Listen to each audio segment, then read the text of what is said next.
In 5 years, Bell will get married, but not just one girl, he will marry many. Almost every girl who has feelings for Bell will be at the altar, dressed as brides, waiting for him in 5 years. And yes, this was written. We have a special chapter of Danmachi light novel called 5 Years Later Bell's Side, where we follow the grand wedding of Bell, surrounded by all the women who loved him. And since it is an extra chapter, of course the anime skipped it, but I'm here to tell you all about it. After all, I love Danmachi and I'm committed to bring the best content I can to my viewers. So don't waste time and join the great family by subscribing to the channel to support my work and get the best of the otaku world. The special chapter takes place in a dream Bell is having, where everything starts with him looking around. He finds himself in a white and elegant place. For some reason, he's also wearing a white tuxedo. Soon he notices a woman in a beautiful pure white dress with a flower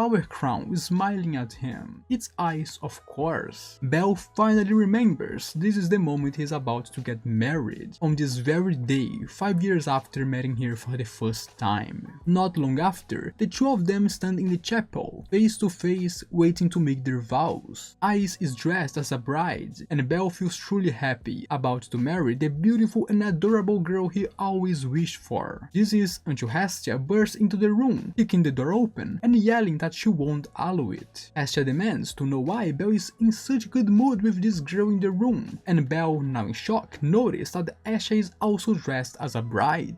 Confused, Bell asks what's going on, and Hestia declares that she absolutely won't let them be happy together, prompting Bell to question if she is the devil in this situation. Hestia then forcibly pulls Bell away from Ice, clutching his arm tightly against her chest, clinging to him fiercely, and suddenly another voice calls out Bell behind, and when Bell turns around, he sees a crowd of girls. One claims she won't let him play favorites, another asks if he didn't say he loved her, yet another beams at the thought of being Bell's bride. One says she's willing to join him, so he can have a healthy relationship with her. Another declares she doesn't mind being a mistress as long as she can stay by his side. One boldly claims someone is being too soft, insisting they should just drag Bell to the bed, and one asks if she will be the first, while another calls him Argonaut and asks to join him in his adventures. And behind them, even more voices rise. Among the group are Lily, Aina, Shir, Ryu, Haruhime, Aisha, Freya, Chiona, Lefia, Chloe, Cassandra, Daphne, Vinny, Rei, Aruro, Marie, and even Mord in a wedding suit. There's also the frog woman from the Ishtar family, the god Apollo, and even Asterios. Essentially his entire harem, and a few extra faces are here. And at this point, Bell wakes up in panic, frozen in place and drenched in sweat. Though his memory of the dream is hazy, he clearly recalls feeling more horrified than happy about what he saw. And as he ponders whether this was the future holds for him, he tried to ignore the image of Zeus giving him a thumbs up at the end of the dream. And the girls who appeared in Bell's dreams aren't just the heroines who are already part of his harem. They also include some characters who have shown no romantic interest in him. He suggests that perhaps Bell himself harbors some latent interest in them, which could explain why they appeared in his dream. Although it doesn't quite explain Mord, Apollo, or the frog woman from the Star family, even Asterios. And now that Bell has dreamed of all these characters, what are the chances he will end up with them? After all, many of them are already part of his real harem. If we exclude those who realistic have no chance with Bell, like Vinny, Rei, Aruro, Marie, Mord, Apollo, the frog woman, Daphne, Chloe, and Asterios, most of the remaining characters have in some way interacted with Bell and even have fans who believe in their potential as his partners. So let's discuss Bell's chances with each of them individually, starting with Ice, who is likely the one Bell will ultimately end up with when Danmachi concludes. She is the girl Bell has loved since the beginning of this series, and the only one he has eyes for. Many fans complain that Bell doesn't make a move with any of the girls, but the reason is simple: his heart belongs entirely to Ice. From the very first volume of Danmachi, it's made clear that Bell is completely in love with Ice. He even rejected to some extent Hestia, Lily, Shir, and Freya, and has considered rejecting Ryu as well. It's not that Bell is uninterested in woman or incapable of romance, he just loves Ice. She is his dream and his goal, the reason he strives to become stronger, the motivation that has has driven him forward until now, just like the strength Bell summoned to resist Freya's advances also came from his feelings for Ice. Bell loves Ice above all else, and although she hasn't fully realized yet, Ice does like Bell too. As one of the main heroines of Danmachi universe, Ice is the favorite to become Bell's final partner. Moving on to Hestia, her chances are very slim, despite many fans shipping Bell and Hestia, largely because of their love for the goddess. Her relationship with Bell doesn't align with his personality or feelings. Even though Hestia loves Bell in an extreme way, Bell doesn't see her as anything more than a goddess, almost like a maternal figure. All the love, affection and devotion he feels for Hestia are akin to how one would revere a motherly or divine figure, someone special, exalted and beyond him. Bell respects and adores Hestia as a true idol, which is why he rejected her during the arc where she was kidnapped by Ares. And of course, this dynamic significantly reduces the likelihood of them ending up together. And with that said, they aren't a completely terrible match. Now, Lily falls surprisingly close to Hestia category. Lily loves Bell deeply, to the point she rejected a marriage proposal from Finn, just to stay by Bell's side and support him. She is extremely loyal and practically adores him, but Bell sees her as a family. He has openly admitted that he likes Lily and wants her to stay by his side, expressing great affection for her. Lily isn't part of Bell's family just because they share the same fauna. He genuinely considers her as his sister, without any romantic or ulterior motives towards her. And while Lily is also a fan favorite, and the relationship is undeniably strong, from Bell's perspective, his love for her is purely fraternal and not romantic. And the issue is that Bell has indirectly rejected her feelings without even realizing it, making it clear that he doesn't see her in that way.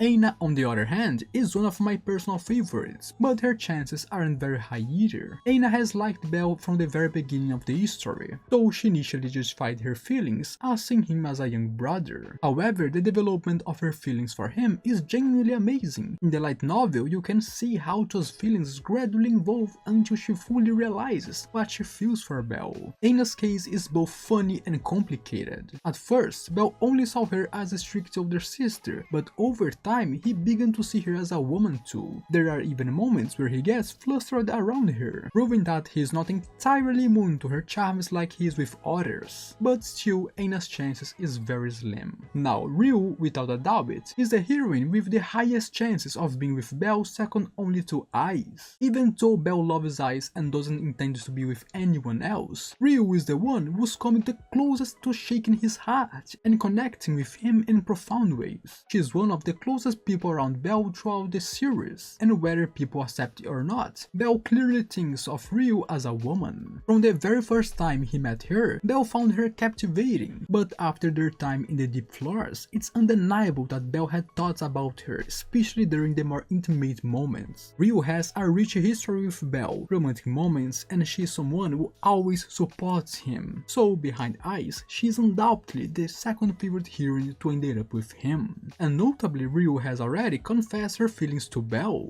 This means he's aware of how she feels about him, which could work in her favor if Ice somehow steps out of the figure. Now, Haruhime, aside from Ryu, likely has the best chances within the Hestia family. She has been deeply in love with Bell for a long time, but the relationship is quite close. Bell sees Haruhime as a woman and not just part of his family, which is significant because it means he acknowledges her as a woman and is aware of her in that context. Additionally, there's the time she spent helping Bell after his return of the deep floors. She comforted him during sleepless nights, frequently putting him to sleep, which shows a deep level of care and closeness between them. And what stands out most about Haruhime's chances with Bell is her constant misunderstandings, these awkward moments that often leads to confrontation that always keep Bell aware of her, further highlighting her presence in his life. It's no wonder Hestia sees her as a formidable rival. Now, she/Freya has much smaller chances. Bell is very aware of her as a woman, but he has already rejected her. Of course, Freya hasn't given up.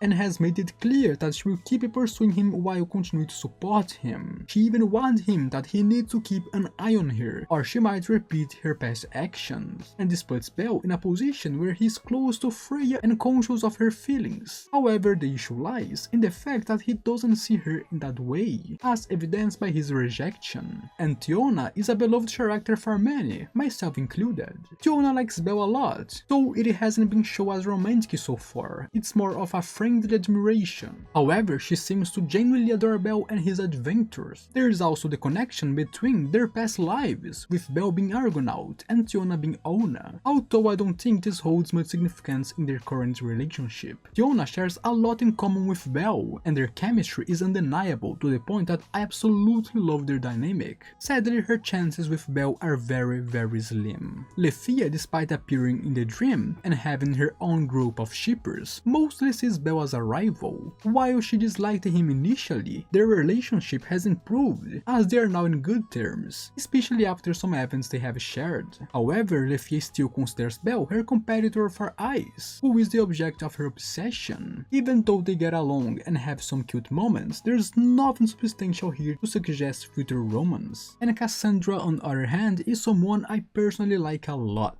Cassandra is an amazing character who truly deserves happiness, though I doubt it will be with Bell. It's clear she is deeply in love with him, and it's heartwarming how Bell always listens to her visions and believes in her. Unfortunately, it's unlikely they will end up together, especially after the author set up Bell to practice his date with Sheer by taking Cassandra on a date first. That scene alone made clear that Cassandra isn't really a serious contender. Now, it's important to clarify, I didn't mention every single girl who likes Bell or is part of his so-called harem. Here, I focus mainly on those who appeared in this special chapter of the light novel. For instance, there are other characters who like him, just like Artemis, Nina, and others. So the girls mentioned here are not entirely of Bell's harem, it's just the ones who appeared in the chapter. And now don't forget to hit the like button, subscribe to the channel to support my work, and leave a comment to let me know about your opinion. Now I'm out.